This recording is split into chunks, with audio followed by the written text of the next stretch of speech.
할렐루야, 할렐루야. 여러분은 성경을 읽다가 성경에서 가장 많이 나오는 하나님의 명령이 무엇일까 찾아보신 적이 있으십니까? 하나님이 계속적으로 반복해서 우리에게 주시는 명령이 무엇일까? 성경 66권을 읽으면서 발견해 보신 적이 있습니까? 그렇다면 안 읽었어도 좋아요. 안 찾아봤어도 좋아요. 그럼 여러분 생각은 무엇일까요? 성경을 통해서 하나님께서 우리에게 하시고자 하시는 명령 중에 가장 많이 반복되어 나오는 명령을 뭘까?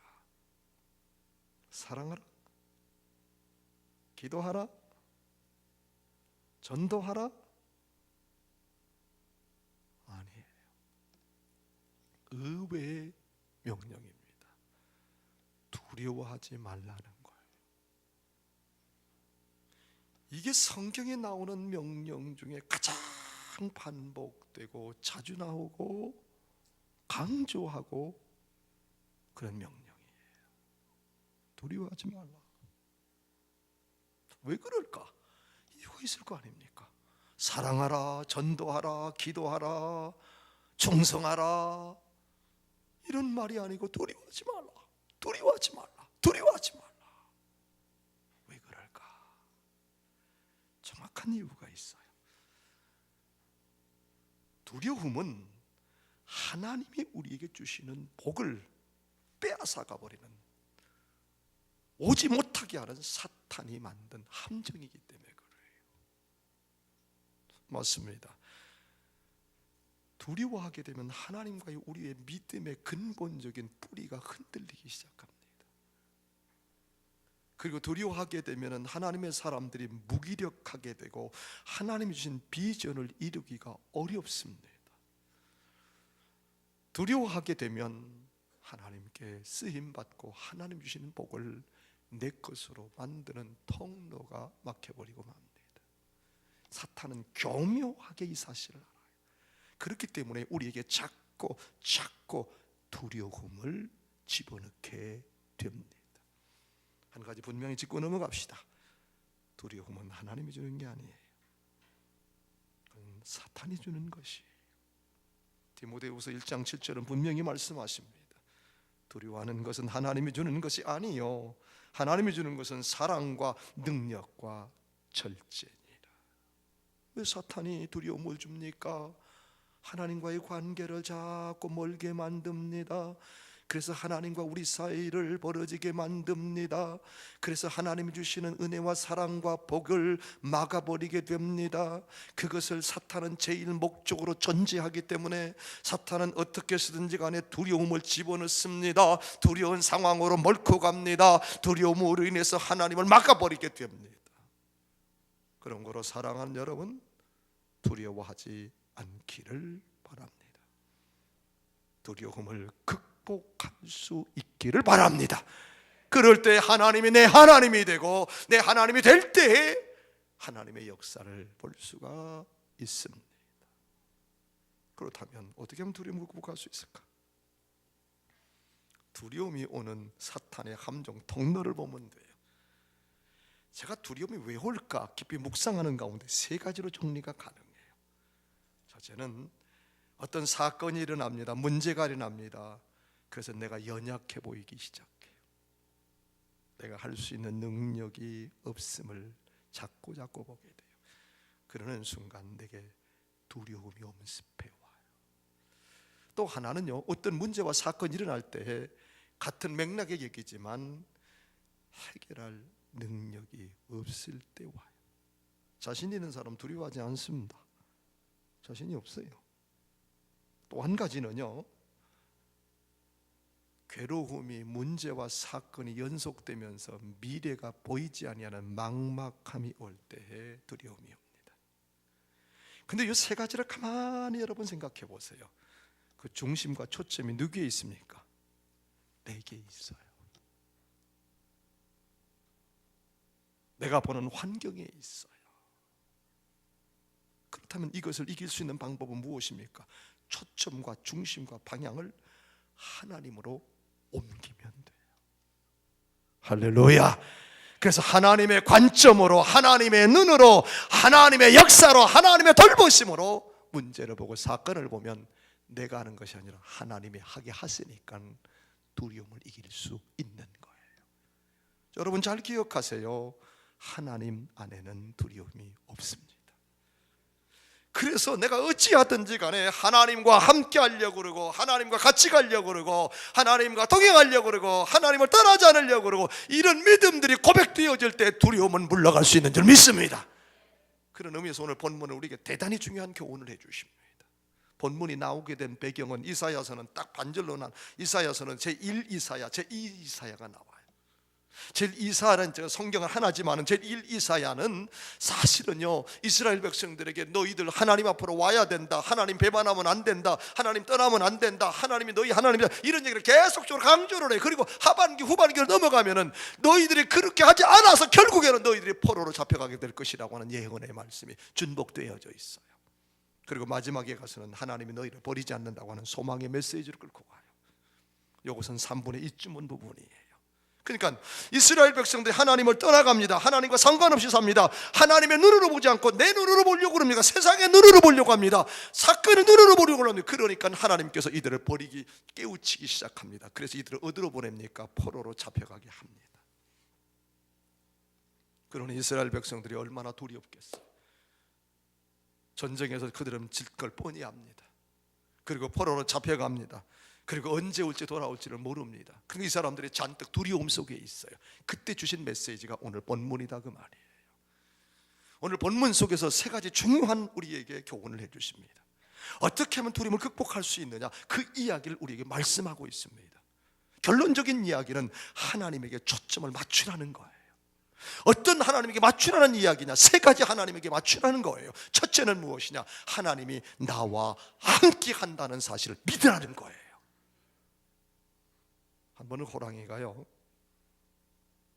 뭘 좀 잡아먹고 싶어요. 쳐다보니까 여우 한 마리가 지나가요. 저거 나한테 잘 걸렸다. 너 이리 와. 내가 너 먹어야 되겠다.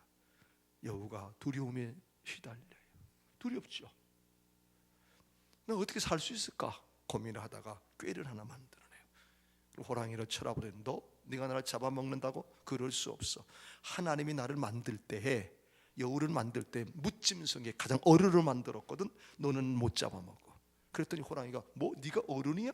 너는 내 한 입에 끝내는 거야. 못 끝내. 무슨 얘기야? 너 내 말 못 믿냐? 여우가 그러면 나 따라와봐. 내가 증명해 줄게. 그리고는 여우가 앞장서 호랑이는 으르렁거리고 뒤에 가는 거예요. 왜요? 잡아먹으려고 화가 더 난 거예요. 깊은 산 속에 들어가니까 무짐승들이 얼마나 많은지 몰라요. 여우를 보는 순간 으악 하고 도망가 버렸어요. 다요, 짐승들이요. 다 도망가 버렸어요. 여우가 말하면 호랑이는 너 봤지? 나 보는 순간 다 도망갔잖아. 여러분 묻겠습니다. 여우 보고 도망갔나요? 그 뒤에 있는 호랑이 보고 도망갔나요? 이게 믿음이에요. 세상은, 사람은, 사건은, 문제는, 사탄은 저보고 도망가지 않습니다. 그러나 나와 함께 하신 하나님, 내 뒤에 계신 하나님, 그 하나님이 나와 계신다면, 이 사실을 믿는다면 그 하나님을 보고 도망가는 줄 믿습니다. 하나님이 보이지 않을 때 찾아오는 게 두려움이에요. 악순환이지요. 두려움이 생기니까 하나님과 멀어지게 되고, 하나님이 멀어지니까 은혜는 오지 않게 되고, 은혜는 오지 않으니까 내가 더 두려움이 쌓이게 되는 거예요. 여러분들 창세기 28장에 나오는 야곱을 보십시오. 자, 내가 안수를 받고 내가 축복을 하면은, 내가 복을 받으면은, 아버지로부터 내가 축복을 받게 되면은 그 모든 것이 내 것 될 줄 알고 그의 형 에스를 속이고 장자권을 다 안수를 받지 않았습니까? 그 뒤로부터 문제가 생긴 거예요. 이 사실을 압니다. 그럼 이삭이라고 하는 그 아버지가 적당하게 좀 마무리하면 얼마나 좋겠어요. 이삭이 에서가 뭐라고 합니까? 아버지, 나머지라도 나한테 복 좀 주세요. 그랬더니 이 이삭이 참 이상하게 기도를 해요. 한참 기도라고 뭐라고 하느냐? 네 동생으로부터 네가 다스림을 당하리라 그래 버린 거예요. 여러분, 그렇지 않아도 내가 지금 화가 나지고 뭐요? 내 동생으로부터 내가 다스림을 당하, 이거 내가 그냥 두지 않겠다, 죽여버리겠다. 그래서 난리법석을 친 거예요. 야곱이 더 이상 있을 수가 없어요. 그의 어머니가 삼촌, 외삼촌의 집 라반의 하란이라고 하는 거지. 부엘세바에서 하란까지 여러분 600km예요. 이 사실 한 다음에 야곱이 견딜 수가 없어요. 두려워요.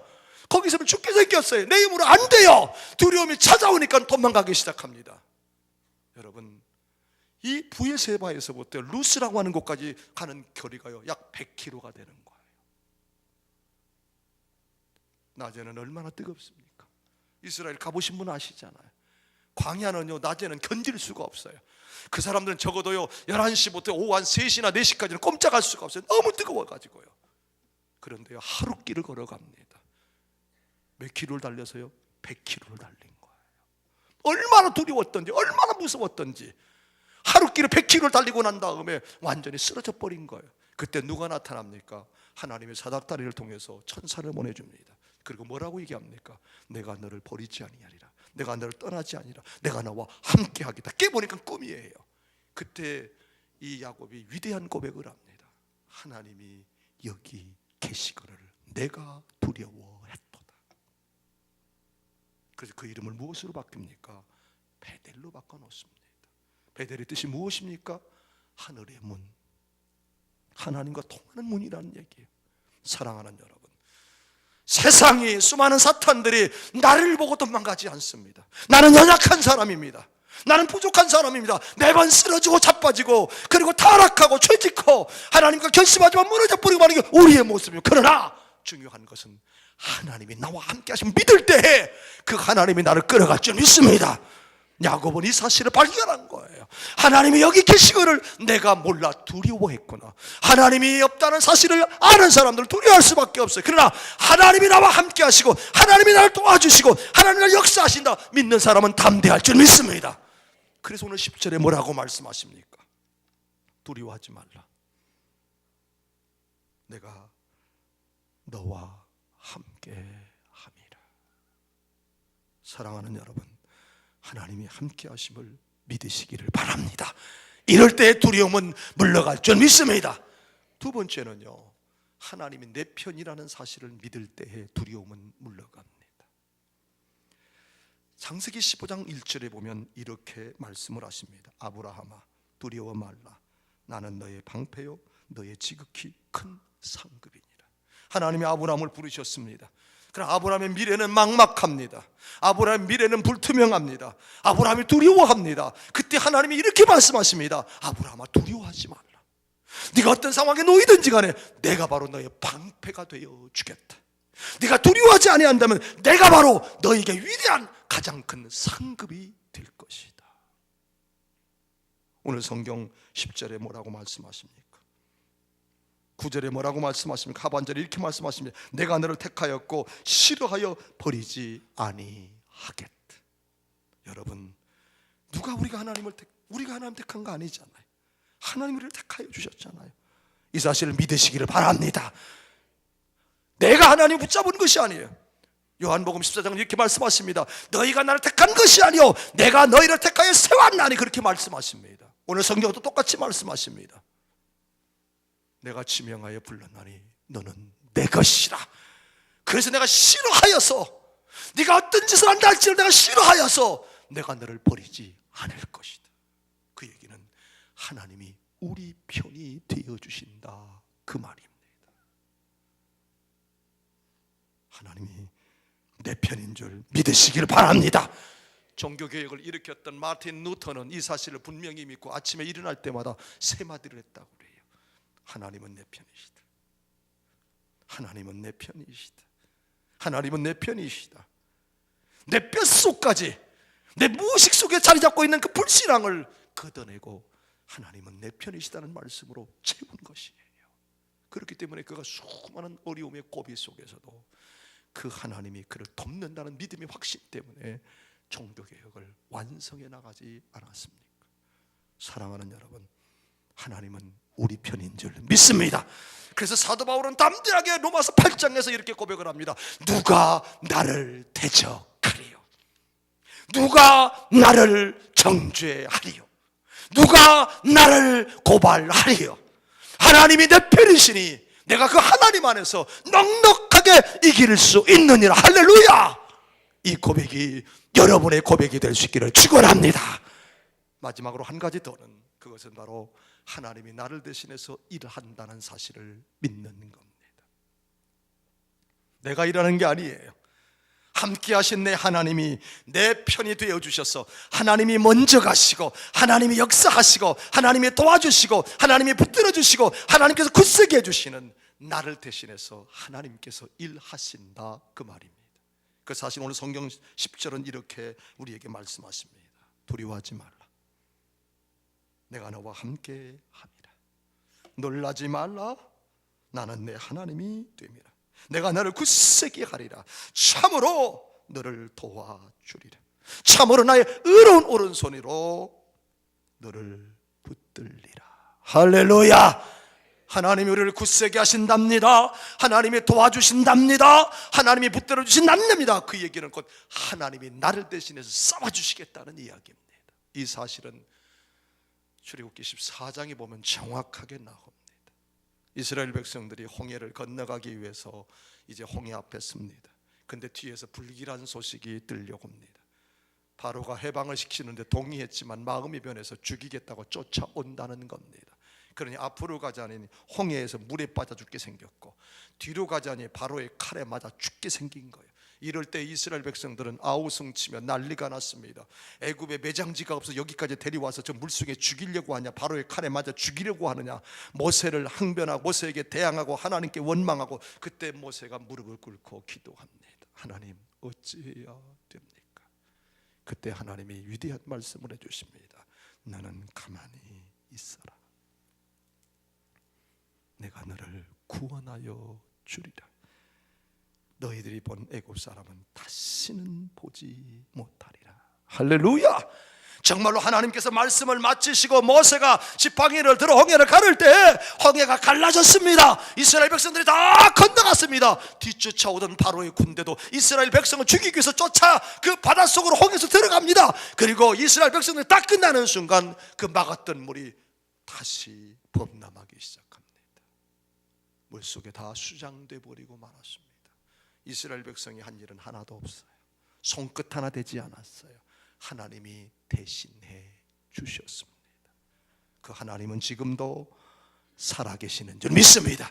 그래서 예수님께서 그 사실을 우리에게 보여주시고 증거해 주기 위해서 십자가에 돌아가셨고 부활하신 줄 믿습니다. 그 주님의 몸과 피를 우리가 받고자 하는 겁니다. 우리는 영적 임재설을 믿습니다. 이 사건은 지금부터 5,000년 전에 일어난 사건이요, 그리고 예수님의 사건은 지금부터 2,000년 전에 일어난 사건이지만 시간과 공간을 뛰어넘어서 내가 정말로 주님의 몸이다, 주님의 피다, 이 사실을 받는 순간 우리는 영적 임재설, 이곳에 영적으로 그 하나님이 이스라엘 백성들에게 내가 너와 함께 하겠다, 내가 너희의 편이 되어주겠다, 내가 대신에 싸워주겠다, 그 하나님이 우리와 함께 하시는 줄 믿습니다. 우리의 죄와 우리의 소물과 우리의 모든 것들을 위해서 짊어지고 돌아가신 그 주님의 보혈이, 주님의 몸이 우리의 하나가 되는 역사가 일어날 줄 믿습니다. 오늘은 11월 시작하는 첫날입니다. 11월 결실에 되지 않습니까? 주님의 몸과 주님의 피를 받을 때 오늘 말씀처럼 내가 너와 함께 하겠다, 내가 너의 편이 되어 주겠다, 내가 너를 대신하여 싸워 줄 터이니 두려워하지 말라. 이 세미한 음성을 들으시고 주님과 함께 11월을 멋지게 복있게 승리하며 나아갈 수 있는 은혜가 함께 하시기를 축원합니다.